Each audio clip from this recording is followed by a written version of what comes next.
तो नमस्कार दोस्तों, अब हम बात करने वाले हैं किसी भी तत्व का परमाणु द्रव्यमान निकालें, कैसे निकालें। ठीक है, तो परमाणु द्रव्यमान सबसे पहले आपको पता होना चाहिए कि होता क्या है। ठीक है, तो किसी तत्व के परमाणु के नाभिक में उपस्थित प्रोटॉन तथा न्यूट्रॉनों की संख्या का योग उसका परमाणु द्रव्यमान कहलाता है।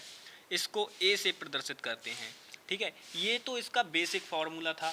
लेकिन सपोज कीजिए आपको ना प्रोटॉनों की संख्या मालूम है ना न्यूट्रॉनों की संख्या मालूम है, आपको दोनों में से कुछ भी पता नहीं है, तो आप परमाणु भार कैसे निकालोगे। तो इसका मतलब भैया हमें याद करना पड़ेगा, और याद ऐसे होते नहीं है परमाणु द्रव्यमान, ये बात हम आपको बता दें। ठीक है, याद करने के लिए इनको एकदम बेहतरीन सा ट्रिक लगाना होता है। वो ट्रिक अगर आपको पता होगा, और आई होप कि आप लोगों को शायद पता होगा कि किस तरीके से निकलता है। आपने देखा होगा कहीं पर लिखे हुए कि कहीं पर परमाणु क्रमांक लिख रखा है तो उसका दुगना ऊपर लिखा होता है, यानी परमाणु भार उसका दुगना हो जाता है। ऐसे आपने लोगों ने लिखा हुआ देखा होगा। आई होप कुछ लोग समझ भी गए होंगे, लेकिन कुछ लोग जो नहीं समझे हैं तो उन्हें मैं समझाने के लिए यहाँ पर बैठा हूँ, तो मैं समझाऊँगा कि कैसे क्या होता है। ठीक है, तो जस्ट आप फोकस कीजिएगा मेरी बताई हुई चीज़ों पर कि मैं बता क्या रहा हूँ। तो सबसे पहली बात, मैंने क्या बोला, इसमें लिख रखा है केवल आपको परमाणु क्रमांक याद रखना है। केवल परमाणु क्रमांक याद रखना है। मैंने ऑलरेडी परमाणु क्रमांक याद कराने के लिए 3 वाक्य बताए थे। कितने भैया? 1 से लेकर 30 तक के परमाणु क्रमांक याद कराने के लिए मैंने 3 वाक्य बताए थे। अगर आपको वो तीनों वाक्य याद हैं तो आप किसी उन 21 मतलब 1 से लेकर 30 तक के परमाणु क्रमांक आराम से याद रख लोगे। ठीक है, अब बात करते हैं कि भैया हमारा परमाणु क्रमांक याद रखने का परमाणु भार में क्या फ़ायदा मिलेगा। तो देखिए, परमाणु भार में फ़ायदा ये मिलेगा, सपोज कीजिए आपसे जिस तत्व का परमाणु भार पूछा है उसका जो परमाणु क्रमांक है वो एक सम संख्या है। अब भैया ये छोटी बात है, सम संख्या सारे लोग जानते होंगे कि जो 2 से विभाज्य होती है। ठीक है, 2 से विभाज्य होती है, 2 से मतलब कट जाती है पूरी पूरी, वो हमारी सम संख्या होती है। ये छोटी सी बेसिक परिभाषा है इसकी। तो आप लोग जानते हैं कि सम संख्या क्या होती है। तो सम संख्या अगर होगी, परमाणु क्रमांक, किसी भी तत्व का परमाणु क्रमांक अगर सम संख्या होगा तो हमें क्या करना है, बस उसकी गुणा 2 से कर देनी है और हमें परमाणु भार मिल जाएगा। फॉर एग्जाम्पल आप ले लीजिए, ऑक्सीजन ले लीजिए। ऑक्सीजन का परमाणु क्रमांक कितना होता है, कोई मुझे बताएगा? तो देखिए, ऑक्सीजन का जो परमाणु क्रमांक होता है वो होता है भैया 8। और 8 हमारी कौन सी संख्या है? सम संख्या है। जब 8 हमारी सम संख्या है तो हम क्या करेंगे, अकॉर्डिंग टू भैया हमारी ट्रिक क्या होगा कि 8 की गुणा 2 से करनी है। 8 दूनी कितना होता है? 16 होता है। तो आप मुझे बताइए कि क्या ऑक्सीजन का परमाणु भार 16 होता है या नहीं होता है? ऑब्वियसली होता है। तो बस हमारा ट्रिक काम कर रहा है, हमारा ट्रिक निकल रहा है, मतलब हमारा जो हमने परमाणु भार निकाला था वो हमारा निकल आया। ठीक है, अब मेरी एक बात सुनिए, लेकिन देखिए केमिस्ट्री जो होती है वो उसमें अपवाद बहुत होते हैं, ये बात आप ध्यान रखिए। तो इसके भी अपवाद हैं, ये ट्रिक कुछ जगह फॉलो नहीं होगी, ये बात भी मैं आपको बता देता हूँ, कुछ जगह फॉलो नहीं होगी। तो वो जगह भी मैं आपको बताऊँगा कि किस जगह है जहाँ पर फॉलो नहीं होगी ये ट्रिक, तो आप उसको ध्यान से देखिएगा। ठीक है, एक अब बात करते हैं, अगर जो परमाणु क्रमांक की जो संख्या होगी किसी भी तत्व की, अगर वो विषम है तो क्या होगा? विषम है तो क्या होगा? ठीक है, अब विषम होगी तो हमें क्या करना है, सिंपल सा हमारा बेसिक स्ट्रक्चर है कि उतना काम तो करना है जो हम सम में कर रहे थे वो तो हम करेंगे ही करेंगे। मतलब जो परमाणु क्रमांक हमें दे रखा होगा उसकी गुणा हम 2 से तो करेंगे ही करेंगे। ठीक है, उसकी गुणा 2 से होगी, लेकिन साथ ही साथ क्या होगा कि उसमें +1 ऐड कर देंगे। एक ऐड होने पे क्या हो जाएगा, हमारा परमाणु भार हमें मिल जाएगा। इसके देखिए मैंने लिख रखा है कुछ अपवाद हैं, लेकिन मैंने क्या किया है, साथ ही साथ मैंने किया है कि भैया हम कुछ परमाणु भार निकाल कर दिखाएंगे कुछ के। तो देखिए, सबसे पहले मैंने क्या इसका निकाला है, जिंक का निकाला है। अब मुझे ये बताओ, जिंक का जो फॉर्मूला होता है Zn, इसका क्या होता है? देखिए 30 होता है। ठीक है, इसका परमाणु भार हम बाद में निकालेंगे। अब पहले हम क्लोरीन पर आ जाते हैं। ठीक है, जिंक का हम बाद में देखेंगे, पहले क्लोरीन देखिए, पहले छोटी चीज़ उसके बाद बड़ी चीज़। ठीक है, तो क्लोरीन का परमाणु भार, अब आपको देखिए क्लोरीन का सबसे पहले क्या भैया, हमें एटॉमिक नंबर पता होना चाहिए। क्लोरीन का एटॉमिक नंबर, एटॉमिक नंबर कितना होता है भैया? 17 होता है। अब एटॉमिक नंबर जब आपको 17 पता है तो अकॉर्डिंग टू रूल क्या होता है भैया विषम संख्या के लिए, कि 17 जो परमाणु क्रमांक होगा उसकी गुणा 2 करेंगे फिर +1 करेंगे। ठीक है, अब हमने क्या किया, 17 गुणा 2 +1 किया तो हमारा कितना आया भैया? 35 आया। लेकिन इसकी निश्चित वैल्यू भी आपको देख लीजिए ये होती है, तो आप इसकी निश्चित वैल्यू भी लिख सकते हैं। ठीक है, नेक्स्ट है, this atomic mass trick is working on 1 to 20 atomic number element. Now we have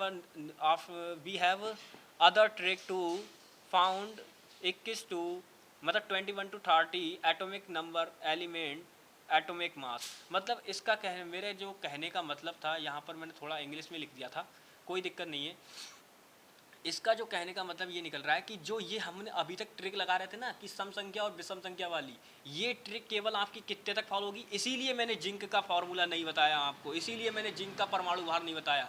अगर मैं जिंक का परमाणु भार आपको बताता तो जो वो निकाल रहे थे वो नहीं फॉलो नहीं होगा। ये वाला जो आपको जिंक देखिए, मैं अगर ये वाला फार्मूला लगा दूं तो ये फॉलो नहीं होगा। आपको क्या, आपको अगर मैं बताता कि हाँ जिंक का परमाणु क्रमांक 30 है, सम संख्या है, मैं 2 से गुणा कर देता, 60 आपके सामने रखता, आप कोई बोलते कि गलत है। ट्रिक के हिसाब से तो वैसे तो सही है, लेकिन ये क्या है, ये ट्रिक यहाँ पर नहीं फॉलो होती। जब फॉलो नहीं होती तो हमारा क्या फ़ायदा भैया, यहाँ पर हमें लगाना ही नहीं है। इसीलिए मैंने आपको क्लोरीन पे बताया, ठीक है, इसीलिए मैंने क्लोरीन का बताया था।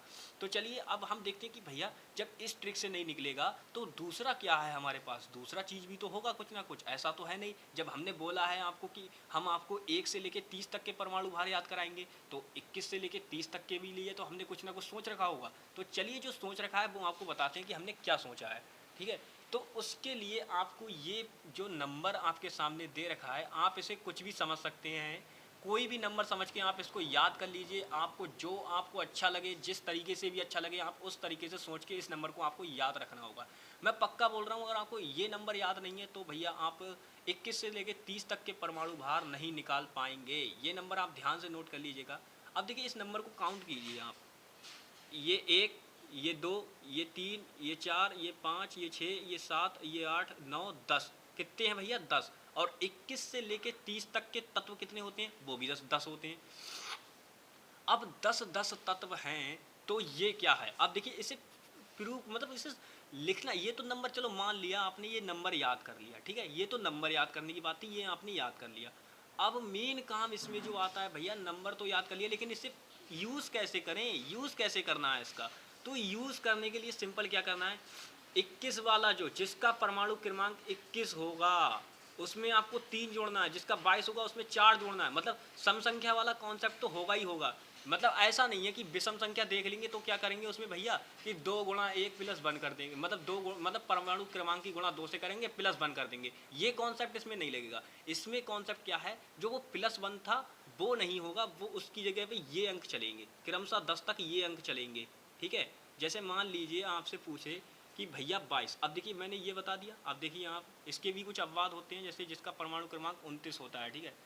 ऑर्गन है, ऑर्गन, ठीक है, ये क्या है, नियॉन, इसका परमाणु क्रमांक कितना होता है, 29 होता है। तो अभी देखिए हम इसके बारे में भी बात करेंगे, पहले आप इधर देखिए कि क्या है भैया, ये है टाइटेनियम, ठीक है, टाइटेनियम नामक तत्व है, इसका परमाणु क्रमांक कितना होता है भैया, 22 होता है। अब इसका परमाणु भार निकालने के लिए मैंने क्या बोला, क्रमशः जोड़ेंगे। तो 21 वाले में तो अपना कितना जुड़ेगा भैया, 3 जुड़ेगा। और 45 मतलब जो दूसरा हमारा है यानी 22, यानी 21 के बाद कितना आएगा, 22 आएगा परमाणु क्रमांक। अब 22 वाले में कितना जोड़ेंगे, तो अकॉर्डिंग टू ट्रिक हमारा कितना जुड़ेगा भैया, 4 जुड़ेगा।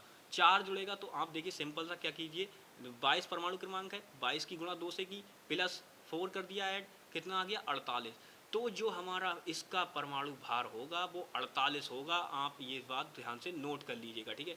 अब बात करते हैं, ऐसी एक तत्व है जिसका परमाणु भार बताना है। अब ये देखिए ये तत्व जो मैंने 21 है, अब इसमें क्या है, हमें पता है कि 21 के लिए कितना नंबर हमें जोड़ना होता है, प्लस 3 करना होगा, ठीक है, क्योंकि ये पहला 21 पहला ही तो है, तो 3 जोड़ना होगा। अब 3 जोड़ना होगा इसमें, तो हम क्या करेंगे, 21 गुणा 3 प्लस 3, ठीक है, तो 45 आ जाएगा। अब देखिए अगर 45 इसका परमाणु भार ना हो तो मुझे बताओ, 45 होगा बिल्कुल, आप कहीं भी देख लीजिएगा, इसका परमाणु भार आपको कितना मिलेगा, 45 मिलेगा, ठीक है।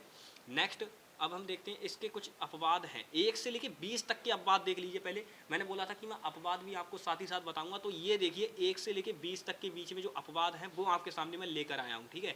कैसे लेकर आया हूँ, अब देखिए सबसे पहले Be मतलब बेरिलियम है, उसका 4 है, ठीक है।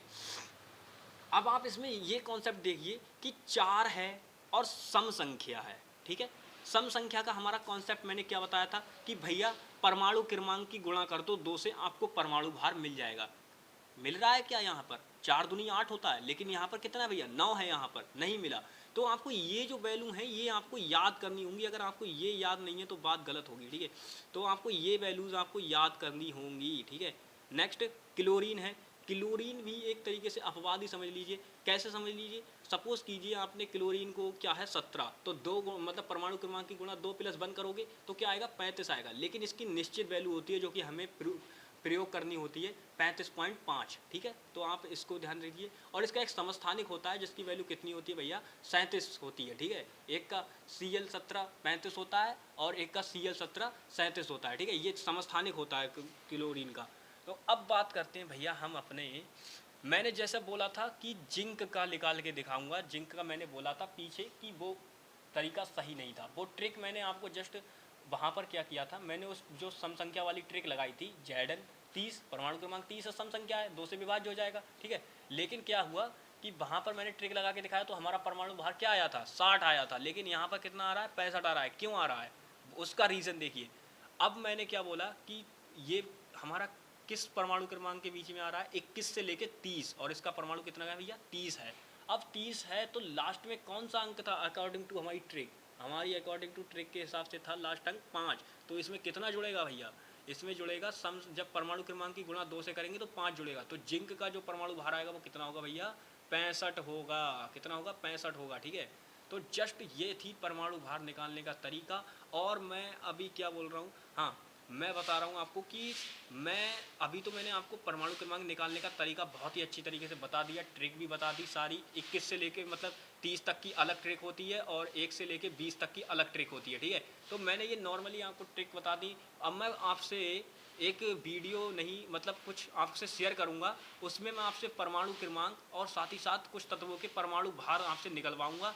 मैं हो सकता है कुछ न्यूमेरिकल टाइप के दे दूं, तो आपको उन्हें मुझे निकाल कर दिखाना होगा, चाहे आप कैसे भी निकालें मुझे नहीं पता, बस मुझे उनके आंसर चाहिए, ठीक है। तो मिलेंगे नेक्स्ट वीडियो में, तब तक के लिए bye bye, take care and Jai Hind.